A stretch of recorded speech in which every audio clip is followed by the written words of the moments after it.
Good morning, my dear students, grade 3. How are you in this beautiful day? I hope you're fine and that you have a great day. Children, today is the first day of February 2021, hari pertama di bulan Februari tahun 2021. And today we are going to start our lesson, the new lesson in this morning. Ada pelajaran baru pada pagi hari ini. Kita akan belajar di tema 6, subtema 1, pembelajaran yang pertama. Anak-anak, mari tetap semangat belajar dan tetap melihat dan menonton video pembelajaran dari Miss Kiki. So, let's take a sing first. Kita nyanyi dulu. Hello, hello, good morning. Do you still remember that song? Yes, let's sing together. Hello, hello, good morning. Wake up, wake up, wake up soon. Ring, ring, ring, ring, ring, ring, ring. Morning bells are calling you. Hello, hello, my teachers. Hello, hello, my best friends. Okay, now let's take a break. Kita berdoa bersama-sama. I'll ask you to close your eyes and hold your hand. Dear Almighty God, thank you for your blessing until this morning. Now we want to start our lesson. Please open our heart and our mind. As our teachers and also parents, forgive us for our sins. Thank you God. Amen. Okay, let's get started. Kita belajar dengan penuh semangat.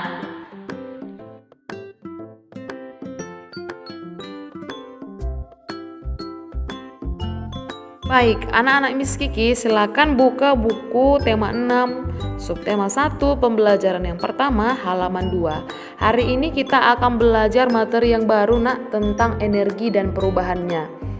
Kita belajar dengan penuh semangat ya. Lihat dan amatilah bumi yang kita tempati. Semua diciptakan Tuhan untuk kelangsungan hidup manusia. Di bumi ada matahari, air, udara, tumbuhan, dan hewan. Semuanya bermanfaat bagi manusia. Benda-benda tersebut menghasilkan energi. Apa itu energi? Bagaimana energi diperoleh? Bagaimana cara manusia memanfaatkan energi? Apakah energi akan habis? Wah, banyak sekali pertanyaan kita ya. Bagaimana agar energi tidak cepat habis? Masih banyak lagi pertanyaan lainnya tentang energi. Mari kita pelajari bersama. Nah, kita perhatikan teks di bawah ini. Saat mengikuti kegiatan jasmani, tiba-tiba tubuh Siti lemas dan hampir jatuh. Wajahnya nampak pucat. Pak Guru segera membawa Siti ke ruang unit kesehatan sekolah atau UKS. Sambil berjalan ke UKS, Pak Guru menanyakan apakah Siti sudah sarapan. Ternyata Siti belum sarapan. Itulah sebabnya tubuh Siti menjadi lemas tidak bertenaga. Nah, anak-anak, apakah setiap pagi kalian rutin untuk sarapan? Nah, Miss menganjurkan kepada kita semua agar sarapan di pagi hari supaya tubuh kita memiliki energi dan bertenaga untuk melakukan aktivitas. Nah, kita sambung ceritanya. Sesampainya di ruang UKS, Siti disuruh berbaring, sementara Pak Guru membuat teh manis. Kemudian Pak Guru menyuruh Siti minum teh manis tersebut. Pak Guru menjelaskan kepada Siti bahwa tubuh manusia atau tubuh kita butuh energi. Nah, setiap manusia memerlukan energi untuk melaksanakan berbagai aktivitas. Kita memperoleh energi itu dari setiap makanan yang kita konsumsi atau setiap minuman yang kita minum ya anak. Nah, selanjutnya kita baca teks di halaman 3 tentang matahari sebagai sumber energi terbesar. Semua benda yang menghasilkan energi disebut sumber energi. Tuhan menciptakan bermacam-macam sumber energi. Air dan udara adalah sumber energi. Tumbuhan dan hewan adalah sumber makanan. Makanan menghasilkan energi bagi tubuh. Jadi, tumbuhan dan hewan juga sumber energi. Sumber energi lainnya yang ada di bumi adalah matahari. Nah, anak-anak, matahari menghasilkan energi cahaya dan panas. Cahaya dan panas matahari merupakan sumber kehidupan di bumi. Matahari adalah sumber energi terbesar di bumi. Sekali lagi, bahwasanya matahari itu menghasilkan energi cahaya dan juga energi panas. Kemudian matahari itu adalah sumber energi terbesar di bumi anak-anak. Tanpa matahari, tumbuhan tidak dapat melakukan fotosintesis. Dari proses fotosintesis dihasilkan makanan dan oksigen. Makanan dan oksigen sangat penting bagi kelangsungan hidup manusia dan makhluk hidup lainnya. Nah, begini nih nak, proses terjadinya fotosintesis. Tumbuhan mendapat energi matahari. Kemudian tumbuhan itu menyerap udara, yaitu disebut dengan karbon dioksida. Lalu tumbuhan juga menyerap air. Nah, air tadi dibawa ke daun. Di daunlah akan terjadi proses fotosintesis atau pengolahan makanan oleh tumbuhan tersebut dengan bantuan matahari. Nah, proses membuat makanan pada tumbuhan akan menghasilkan udara juga, tetapi udara yang dihasilkan adalah udara yang bersih atau oksigen. Nah, kemudian dari proses pembuatan makanan tersebut akan menghasilkan cadangan makanan. Umumnya itu cadangan makanan yang dapat disimpan di dalam akar seperti tumbuhan wortel dan singkong ya itu di dalam akar, kemudian ada di batang dan juga di daun. Sehingga manusia, baik manusia dan hewan dapat mengkonsumsi makanan dari tumbuhan yang tadi.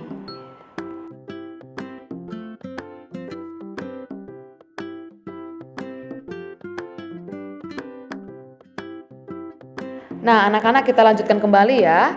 Selain membantu proses fotosintesis, sinar matahari juga merupakan sumber energi listrik. Jadi melalui pembangkit listrik tenaga surya atau kita sebut dengan PLTS, energi cahaya matahari diubah menjadi energi listrik. Nah, salah satu PLTS terbesar di Indonesia itu terdapat di Kabupaten Karangasem atau berada di Bali. Luar biasa ya. Baik, seperti yang kamu lihat pada gambar, itu adalah sel surya. Jadi sel surya ini mampu menangkap cahaya dan panas matahari. Kemudian dari panas matahari tadi dapat diubah, ada alat tertentu, dapat diubah menjadi energi listrik sehingga dapat digunakan di rumah-rumah. Nah, seperti di rumah kita ya, dapat digunakan di rumah-rumah masing-masing untuk keperluan dan aktivitas manusia. Nomor pertama, tuliskan informasi yang terdapat pada paragraf pertama. Informasi pada paragraf pertama adalah semua benda yang menghasilkan energi disebut sumber energi.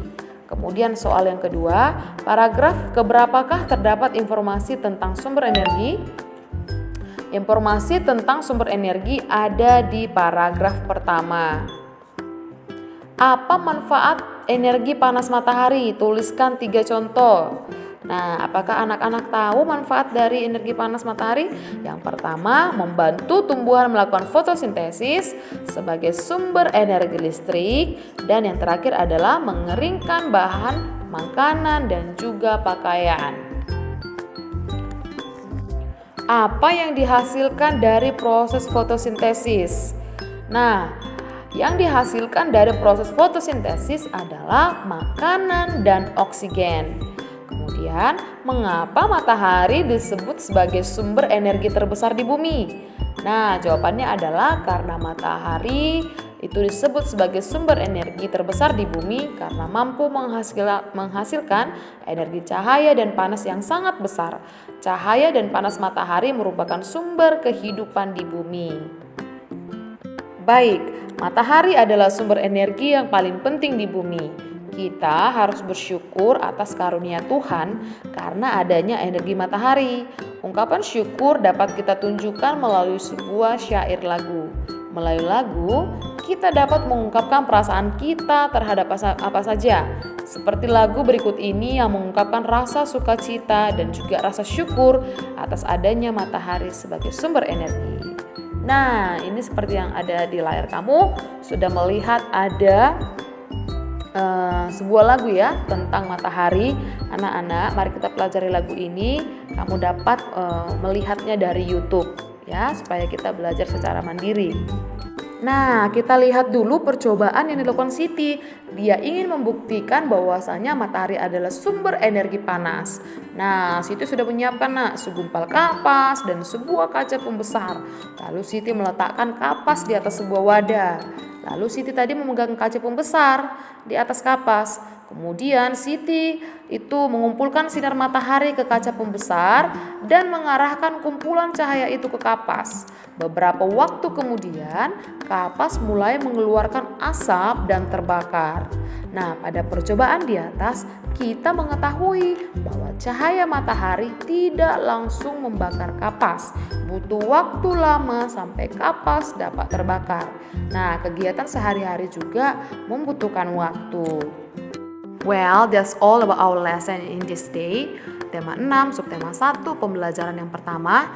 Anak-anak, melalui video pembelajaran ini, Miss Kiki mengajak kalian untuk tetap semangat, tetap jaga kesehatan, dan tetap belajar di rumah. May God bless you all.